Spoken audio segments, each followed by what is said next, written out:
Mambo vipi mwanamichezo, wakati mwingine tena mzuri kabisa tunakutana katika chaneli yako pendwa kabisa ya Simba Media, tukiweza kujuzana yale yote makubwa ambayo yanaendelea kwa sasa ndani ya kikosi cha klabu ya wekundu wa Msimbazi Simba, kuhusiana na taarifa kuhusu kutokuchezwa kwa mchezo wa leo wa ligi kuu ya soka ya Tanzania bara, mchezo ambao ulikuwa unakwenda kuzikutanisha timu mbili kubwa hapa Tanzania. Nazungumzia Young Africans, wenyeji wa mchezo huo, pamoja na Simba Sport Club, ambapo chanzo ni kuhusiana na kile kilichoweza kutokea, kuzuiliwa kuingia uwanjani, ambapo klabu ya Simba imeweza kutoa tamko lake kupitia msemaji wake Ahmed Ali. Wameweza kufunguka kile ambacho wameweza kukifikia wao kama klabu ya Simba kuhusiana na kile ambacho wanakitizama kuelekea mchezo huo, ambapo wameweka wazi kwamba watacheza ama hawatocheza huo mchezo huo. Majibu yote nimekusogezea hapa, utakwenda kujua kila kitu kinachoendelea kwa sasa ndani ya kikosi cha klabu ya Simba, ambapo imeelezwa taarifa ambayo imeweza kutolewa muda huu kuhusiana na msimamo wa klabu ya Simba kuhusu kile kinachoendelea kwa sasa ndani ya kikosi cha Simba. Ila kabla tujaendelea, nikukumbusha kwamba kama ni mara yako ya kwanza kabisa unatembelea katika chaneli ya Simba Media, ajua kwamba umepitwa na taarifa nyingi za kimichezo. Sasa ili usiendelee kupitwa na taarifa zetu, cha kufanya ni kitu rahisi kabisa. Kwenye simu yako ni kubonyeza tu ano jekundu liloandikwa hapo no subscribe, na kisha ukabonyeza alama ya kengele iliyoko hapo chini pembeni. Kufanya hivyo kutakuwezesha wewe kupata taarifa zetu wakati wowote pindi ambapo zinapokuwa zikiweza kujiri. Fanya hivyo sasa hivi kwa kuweza kutuandikia hapo neno lolote kwenye upande wa comment, lakini bila kusahau kusubscribe na kubonyeza alama ya kengele. Karibu.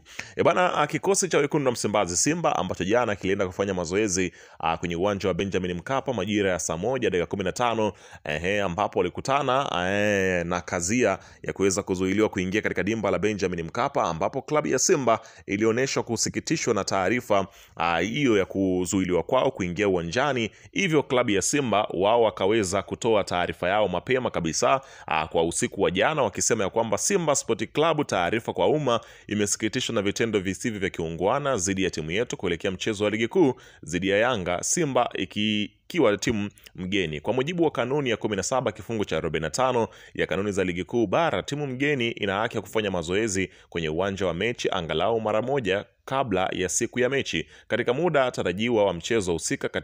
Kwa makusudi, Simba imenyimwa haki hiyo licha ya kufika uwanjani katika muda husika. Katika sintofahamu hiyo, Simba iliarifiwa na meneja wa uwanja kuwa hana maelezo ama maelekezo ya kuruhusu mazoezi ya kufanyika bila maelekezo ya kamishna wa mchezo pamoja na kamishna wa mchezo husika kufika. Mabounsa wa klabu ya Yanga walivamia msafara wa Simba huku wakiendelea na vurugu na kuzuia msafara wa Simba kuingia uwanjani kufanya mazoezi.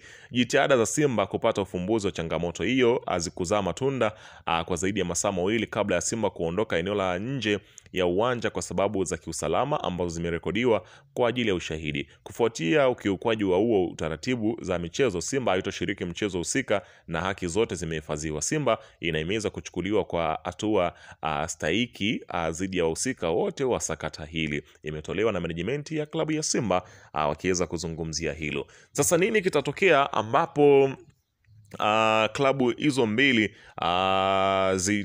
ama mmoja ambaye ni Simba akiacha kucheza huo mchezo? Nini kitatokea? Ameandika mchambuzi Falhani Kiamu akisema ya kwamba taarifa kutoka kwenye chanzo changu ni kuwa Simba wamevunja kambi rasmi tayari na wachezaji wameruhusiwa kuondoka kambini hapo baadaye. Hii ni kutokana na msimamo wa klabu kuwa hakuna mechi. Yanga wapo kambini na wataenda uwanjani kwa mujibu wa kanuni, na kwa tafsiri ya kanuni, kama Simba hatotokea basi watapaswa kupewa mabao 3 na alama 3. Hii ndio dabi ya Kariakoo, nguvu moja dhidi ya daima mbele. Kumekucha tayari, mambo yamekuiva huko, kila mmoja ana la kwake sasa hivi, ambapo inaelezwa kwamba klabu ya Simba wenyewe hawajapendezwa na kile kinachoendelea na wanaona ya kwamba pengine labda kuna upendeleo. Wanasubiri mamlaka husika ziweze kutokea. Unaambiwa sababu kubwa ya kutokuchezwa kwa mchezo huo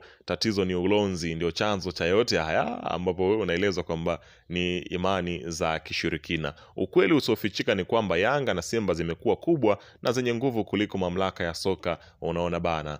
Ukweli usiofichika, Yanga na Simba zimekuwa kubwa zenye nguvu kuliko mamlaka ya soka nchini. Wasimamizi wa soka letu wako tayari kuzibeba hizi timu ili kuwafurahisha watu kuliko kutenda haki. Kadri muda unavyosonga, ligi inayoitwa ya nne kwa ubora barani Afrika inazidi kuwa ligi ya vituko, kiasi kwamba inakuwa aibu kuisifia mbele ya watu wenye akili. Patrick Simon aliyekuwa mwanasheria wa Yanga aliyasema haya baada ya mwamuzi Japhet Smart kufanya yake katika mchezo wa Namungo dhidi ya Simba huko Lindi. Je, katika hili la Simba kususia mchezo, tutarajie kuona lipi likiamuliwa na mamlaka inayohusika? Tusubiri kuweza kusikia taarifa.